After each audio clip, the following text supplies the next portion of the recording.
নাই নাই, এইটো মিত্ৰতাটো ইহঁতৰ মিত্ৰতাটো আজিলৈকেও আছেতো, ভাঙা নাই।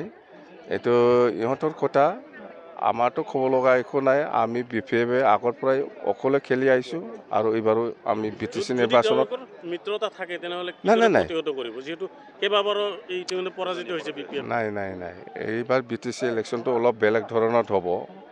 ইহঁতে মিত্ৰতা হয় নহয় ইহঁতৰ কথা আমাৰ ক'ব লগা একো নাই, কিন্তু মিত্ৰতা হ'লেও আমাৰ BPF দলে একো ক্ষতি নহয়। আজিৰ দিনত আমি BPF চৰকাৰ বনাই আছে আৰু BPF দলে 1 নম্বৰ পজিশ্যনত আছে BTC ক্ষেত্ৰত, আৰু 2 নম্বৰ পজিশ্যনত আছে BJP, 3 নম্বৰতহে UPPL। মুঠতে BPF দলৰ পজিশ্যনটো খুব ভাল, আমি এইবাৰ চৰকাৰ বনামেই। একো হোৱা নাই, বিটিআৰ চুক্তি 5 বছৰ হ'ল, একো কাম কৰিব পৰা নাই বা একো নতুন বস্তু কৰি পেলাই দেখাব পৰা নাই প্ৰমোদ বড়োই। মুঠতে নষ্ট শেষ। এপ্ৰিলত হ'বলগীয়া আছিলে নিৰ্বাচন, কিন্তু এপ্ৰিলত হ'বলগীয়া আছিল, এতিয়াও অফিচিয়েলি ঘোষণা হোৱা নাই। আমি শুনিছোঁ যে এপ্ৰিল মাহত পঞ্চায়ত নিৰ্বাচন হ'ব, ইয়াৰ পিছত BTC ইলেকশ্যন হ'ব বুলি আমি এনে শুনি আছোঁ।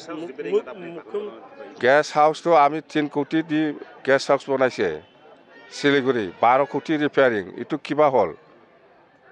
কিবা হ'ল? এইবিলাক কাজলটো চাব লাগিব, ৱালটো চাব লাগিব।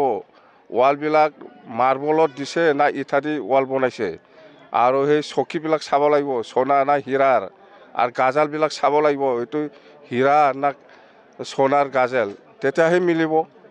কালি ইতিমধ্যে মুখ্যমন্ত্ৰীয়ে কোকৰাঝাৰত ঘোষণা কৰিছে যে এপ্ৰিলত ইলেকশ্যন নহয়, ছেপ্টেম্বৰত হ'ব BTC ইলেকশ্যন। নাই ছেপ্টেম্বৰত হয় না এপ্ৰিলত হয়, এইটো গভৰ্ণমেণ্ট অফ আছামৰ বা ইলেকশ্যন কমিশ্যনৰ কথা। মুঠতে 2025 ভিতৰত নিৰ্বাচন হ'ব, বাছ।